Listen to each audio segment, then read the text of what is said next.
বিসমিল্লাহির রহমান রহিম। আসসালামু আলাইকুম। সম্মানিত দর্শক শ্রোতা, আশা করি সবাই ভালো আছেন। আমি ইঞ্জিনিয়ার মোহাম্মদ মাসুদ রানা। আজকে আপনাদের সাথে কথা বলবো মাত্র 2% জায়গায় 3 বেডরুম বিশিষ্ট চমৎকার একটি বাড়ির ডিজাইন নিয়ে। আজকের ভিডিওতে আমি আপনাদেরকে আরও দেখাবো বাড়িটির ইন্টেরিয়র, ফ্লোর প্ল্যান, কলামের সংখ্যা এবং এই বাড়িটি তৈরি করতে টোটাল কত টাকা খরচ হবে তার হিসাব। তো বন্ধুরা, আপনারা যারা ছোট্ট জায়গার মধ্যে 3 বেডরুম বিশিষ্ট বাড়ি তৈরি করার স্বপ্ন দেখছেন, তারা সম্পূর্ণ ভিডিওটি মনোযোগ সহকারে দেখুন। আশা করি চমৎকার একটি ধারণা লাভ করবেন।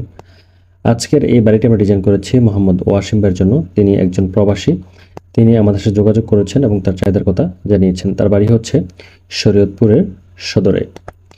তো আমরা তার বাড়িতে গিয়ে জায়গার মেজারমেন্ট নিয়েছি এবং তার চাহিদার সাথে সমন্বয় করে বাড়ির প্ল্যানটি সাজিয়েছি। তো আজকে আমি আপনাদেরকে ধারাবাহিকভাবে সম্পূর্ণ বাড়ির প্ল্যান, 3D ইন্টেরিয়র সব কিছুই শেয়ার করবো। আপনারা মনোযোগ সহকারে দেখুন। আর যদি ভিডিওটি ভালো লাগে থাকে তাহলে লাইক দিন, কমেন্টস করে জানান এবং বেশি বেশি করে শেয়ার করে দিন। আপনাদের লাইক, কমেন্টস এবং শেয়ারগুলো আমার কাজের অনুপ্রেরণা। আর যারা এখনো চ্যানেলটিকে সাবস্ক্রাইব করেনি তাদের অনুরোধ করবো নিচে থাকা লাল বাটনটি প্রেস করে চ্যানেলটিকে সাবস্ক্রাইব করে রাখুন এবং পাশে থাকা বেল আইকনটি বাজিয়ে রাখুন। তো বন্ধুরা, এটি হচ্ছে বাড়িটির ফ্রন্ট সাইড। ফ্রন্টে আপনারা দেখতে পাচ্ছেন আমরা দুই পাশে দুটি ব্যালকনি দিয়েছি।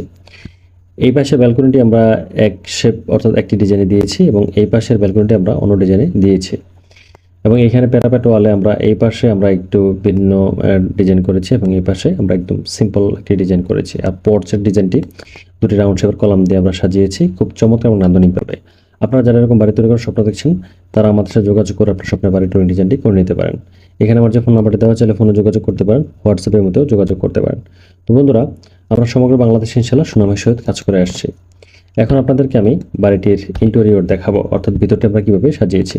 তো পোর্চের ভিতর দিয়ে আমরা সিঁড়িতে যাব। সিঁড়ি দিয়ে মূলত আমরা বাড়ির ভিতরে প্রবেশ করে আমাদের ছোট্ট একটি ডাইনিং স্পেস এখানে আপনারা দেখতে পাচ্ছেন।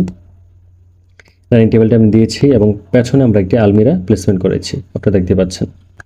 তারপরে হচ্ছে আমরা একটি কমন টয়লেট দিয়েছি এখানে, আপনারা দেখতে পাচ্ছেন। এখানে আমরা একটি হাই কমোড প্লেসমেন্ট করেছি। তারপর হচ্ছে একটি বেসিন এখানে আমরা প্লেসমেন্ট করে দিয়েছি। আর এই ডাইনিং স্পেসটি আমরা ড্রয়িং হিসাবে ইউজ করতে পারি। এখানে আমরা সোফা সেটও প্লেসমেন্ট করে দিয়েছি। আপনারা চাইলে ড্রয়িং ডাইনিং কম্বাইন ইউজ করতে পারেন।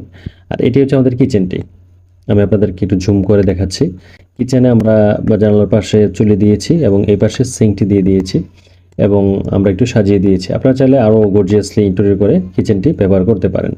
মোটামুটি স্ট্যান্ডার্ড সাইজের এই কিচেনটি। তারপর হচ্ছে আমাদের একটি বেডরুম।